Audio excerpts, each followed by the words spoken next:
Assalamualaikum warahmatullahi wabarakatuh. Kali ini di video ini saya akan mereview materi yang telah diberikan oleh Bu Ayu Diana Meilantika SKM MKM tentang materi persepsi sehat dan sakit dalam perspektif sosial budaya. Dan yang pertama yaitu paradigma sehat. Pada intinya paradigma sehat memberikan perhatian utama terhadap kebijakan yang bersifat pencegahan dan promosi kesehatan. Dalam perspektif sehat dalam masyarakat atau sakit dalam masyarakat dapat dilihat dari segi sosial dan kulturalnya terdapat perbedaan besar yang yang telah dijelaskan Ibu Ayu sebagai disease dan illness. Dapat kita lihat disease yang dimaksud adalah disease itu gangguan fisik dari proses biologi dan psikofisiologik pada seorang individu. Sedangkan illness, yang dimaksud illness ialah merupakan reaksi personal atau interpersonal dari kultural terhadap penyakit. Jadi maksudnya itu adalah disease itu merupakan pandangan para ahli medis modern dalam menanggapi sesuatu hal saat manusia sedang merasa sakit. Jadi jika manusia atau individu terkena penyakit, misalnya malaria, para ahli akan menyebutkan bahwa malaria itu karena seseorang terkena malaria itu disebabkan oleh gigitan nyamuk atau faktor lingkungan yang mendukung kehidupan nyamuk dan menyebarkan malaria. Sehingga para ahli medis tersebut hanya melihat bahwa sakit yang dialami oleh seorang merupakan gangguan secara fisik atau jasmaninya saja, atau gangguan pada imunitas tubuhnya tersebut. Sedangkan illness adalah lawan dari disease. Artinya, illness itu merupakan pandangan sakit dalam perspektif masyarakat, daerah atau kultural dan budaya. Jadi, misalnya seseorang dikatakan sakit apabila ia tidak dapat melakukan aktivitas kesehariannya. Semisalnya di tempat saya ada anak-anak yang main kelayang nih. Kelayangnya putus, terus mereka mengejar kelayang tersebut hingga masuk ke hutan. Sedangkan di hutan tidak menutup kemungkinan bahwa di hutan itu merupakan populitas atau tempatnya nyamuk berkembang biak, sehingga anak-anak tersebut yang sudah masuk ke hutan demi mengejar layangan terkena gigitan nyamuk, dan keesokan harinya sesuai masa inkubasi masing-masing nyamuk yang menularkan penyakit, maka anak tersebut terkena penyakit karena digigit nyamuk saat mengejar layangan dan masuk dalam hutan. Yaitu adalah penjelasan dari diasesnya.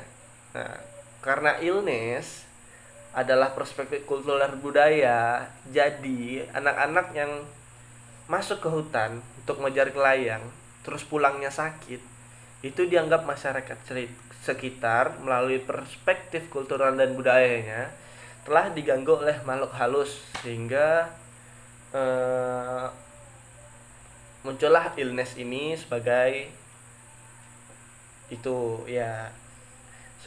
penyebutannya atau sebagai perspektif kultural atau budaya, sehingga yang sebenarnya sakit yang seharusnya disebabkan oleh nyamuk, tapi karena ada kultur dan budaya, sakit tersebut dikait-kaitkan dengan ada gangguan fisik atau gangguan rohaninya.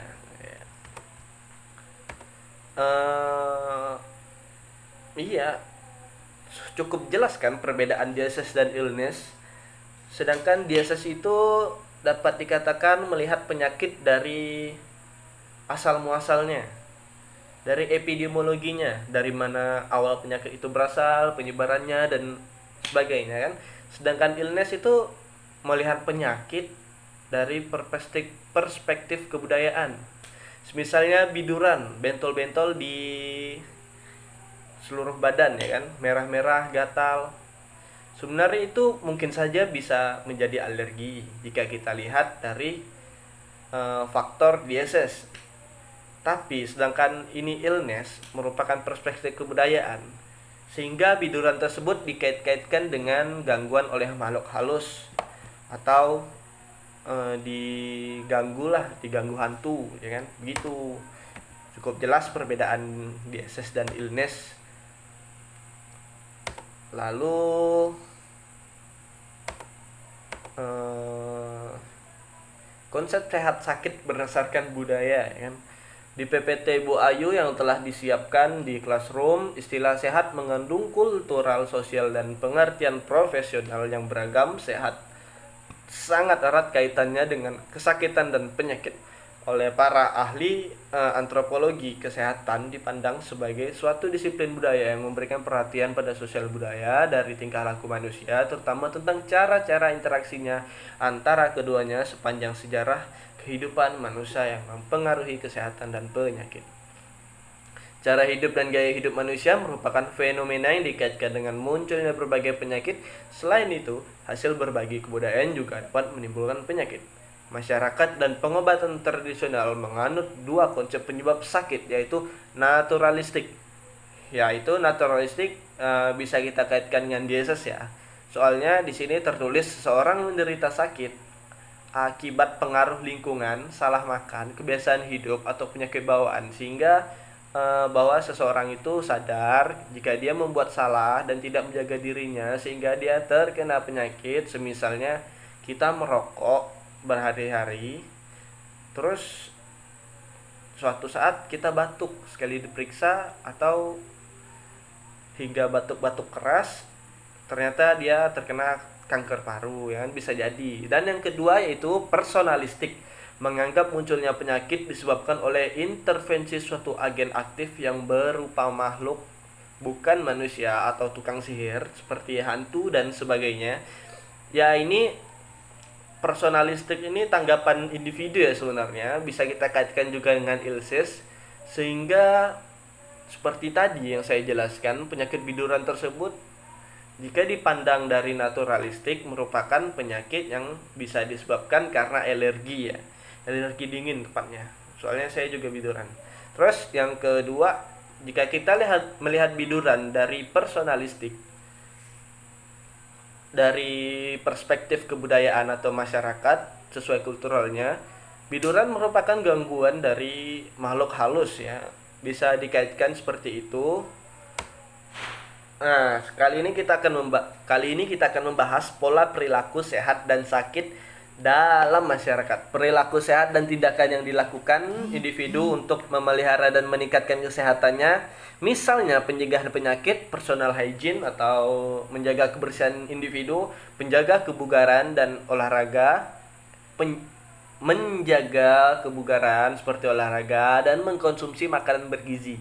Perilaku sakit dalam pola pikir di masyarakat dapat dikatakan sebagai bentuk yang dilakukan oleh individu yang sakit untuk memperoleh kesembuhan, semisalnya berobat, menjaga tubuh, mempertinggi personal hygiene ya, cuci tangan sebelum makan misalnya, sering mandi kan.